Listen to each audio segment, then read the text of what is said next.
Thank you so much, Graham, for the opportunity to also be here today. It's such a privilege to be here on what is also the end of International Human Trafficking Week. And some of the things I'm about to share with you won't be the easiest to actually live with. It might not be the easiest to hear as human trafficking takes on many forms. And it's not always easy, it's not always convenient to live with the knowledge of what is happening around us. It's not easy to know, for example, that some of our children in our communities, within this community and within a lot of other communities throughout South Africa, are being taken, raped, tortured, and then sold to the highest bidder. It's not easy to live with the knowledge that these children will most probably never, ever get out of that system. And it's most definitely not easy to live with the knowledge that some of the people we might have known for many years, some of the people that might have been some of our best friends, or that might even be sitting with us in church today, might be some of the perpetrators that are part of this $179 billion a year industry.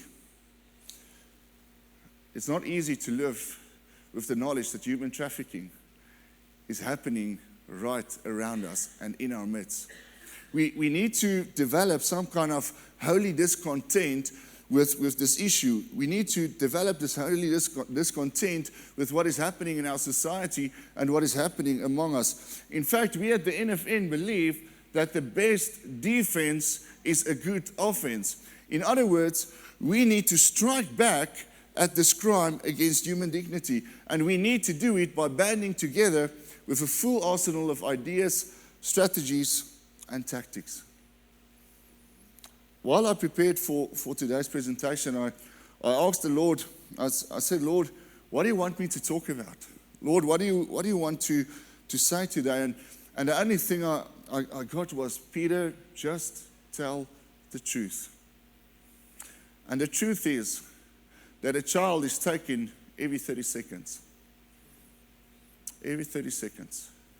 The truth is that every child that is taken, or probably around 98% of children taken, will never, ever be found. The truth is that there are currently more than 20 million people throughout the world trapped in human trafficking. And of those 20 plus million, 2.5 million are children. But the truth is also that those victims that managed to get out cried out to Jesus. The truth is also that Jesus is the one who saves. Jesus is the one who restores. Jesus is the one who brings healing.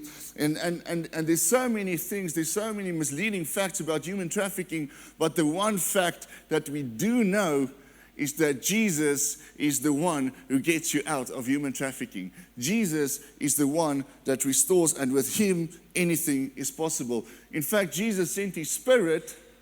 He sent his Spirit to empower us to be the light bearers and the life givers for those victims that are trapped in this world. And when we live as the light bearers, when we live as the light givers, the darkness cannot stay. We need to live out the light of Jesus Christ in this world so that our children and their children will have a future, not only in our country, but around the globe. But in order to fight this, in order to be the light bearers, we need to know what human trafficking is. And human trafficking is a modern day slavery. It involves the use of force, fraud, or coercion to obtain some type of labor or commercial sex act. Now, it basically contains three aspects. The first one is an action. So a child or a person is snatched, they are transported, and then harbored at a certain place. And the means is by force, fraud, coercion, and there are so many others, for a certain purpose. And the purpose can basically be broken down into the following forms of exploitation. 53% for sexual exploitation, 40% for forced labor, 0.3% for organ removal, and 7% are used for things like war. Also, among that 7% is something that really breaks my heart. And a lot of the people that do that are actually regular churchgoers. People that get children with the simple aim of selling them. And they get up to 230,000 rand per child. 230,000 per child. It's one of the worst forms of exploitation on earth, because you never know what's going to happen to that kid. It happens here. We always think it happens up in Africa. We always think that it happens in Europe and South America, but the reality is human trafficking happens right here. It happens within our midst. Interestingly, internationally, we estimate that around 45,000 people are trafficked every year. Now, some other estimations say that there might be up to 800,000. The truth is, we don't actually know. The crime is too hidden to make an accurate estimate of. What we do know is that there are around 5,000 convictions each year. Now, if you look at the number of victims that are currently in the system, which is more than 20 million, 5,000 convictions is nothing, especially in regards to 2.5 million children currently in the system. Locally, South Africa has the problem as South Africa is a source, transit, and destination country for human trafficking.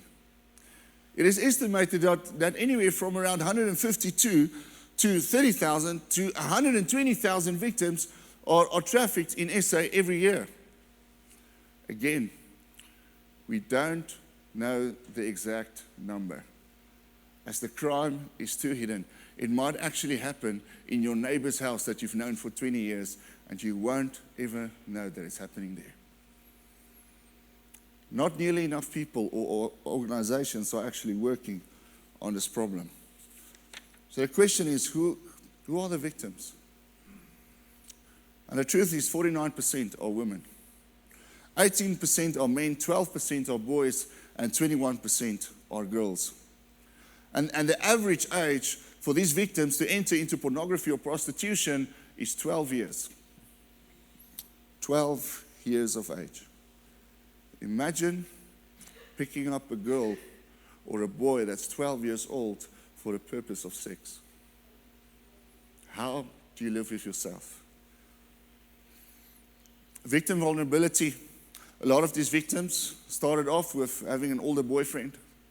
A lot of them had past physical or sexual abuse at home. A lot of them are chronic runaways or live on the streets. Now, interestingly, I'm not going to go through all those characteristics, but you'll see on the right-hand side there's a category, special marked tattoos.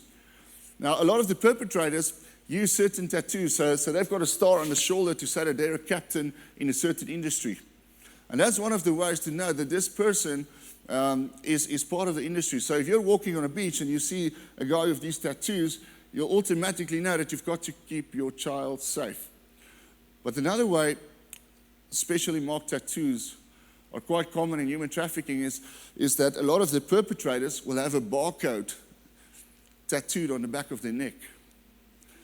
And they'll have the same barcode on the girl or the boy or the woman or the man that belongs to them. So these victims will have a barcode on the back of their necks as though they are a product on a shelf. They will not be known by their name. They will simply be known by the barcode number on the back of their neck. They can be used and abused as these perpetrators see fit. Who are the buyers? The buyers are all ages. Interestingly, the average age when somebody first buys sex in South Africa is 21 years. The problem is that South Africa's fascination with pornography and prostitution creates a demand for this vicious cycle. If there weren't a demand, victims would not end up in the system. Who are the traffickers? Anybody. From any race, from any country, including your family, your friends, boyfriends. And the most shocking thing, traffickers are always regular churchgoers. Always. Natanya once said, she was a trafficking victim, and we had this outreach team, and she always said, the thing that touches me the most is when somebody, and usually a church, comes around every week to check if I'm still alive. We need to get involved in the lives of these victims, because most victims will never, ever become survivors if we're not involved. The trauma is too extreme. They cannot get out. So what can you do? Educate yourself. Create awareness. Do collection drives. Host events. Create financial support. Join an outreach team. Volunteer. Pray. Intercession is one of the main tools in this ministry. Stay alert. Call the hotline if you see something suspicious. And be a conscious consumer. Most of our major brands actually use slave labor to create those brands, to create those products. Edmund Burke once said, all that is necessary for evil to triumph is for good men to do nothing. So let's not stand back. Together we can make a difference. No one can do this alone. We cannot stop this industry alone. But together we can make a difference. Together we can let the light of the Lord shine in this darkness. For other resources, or if you want to get involved on a certain level after praying about it, please feel free to contact us. And there are our details. Or speak to your local church leadership. And they will also know how to get hold of us. And they're also running very good campaigns in this regard. So may the Lord make you uncomfortable with these issues. May the Lord give you the wisdom and the guidance to do something about it. And may the Lord call us all to action so that these atrocities in our country will stop today. Thank you, Pastor Graham, for the opportunity, and may the Lord also bless today's service. Thank you very much.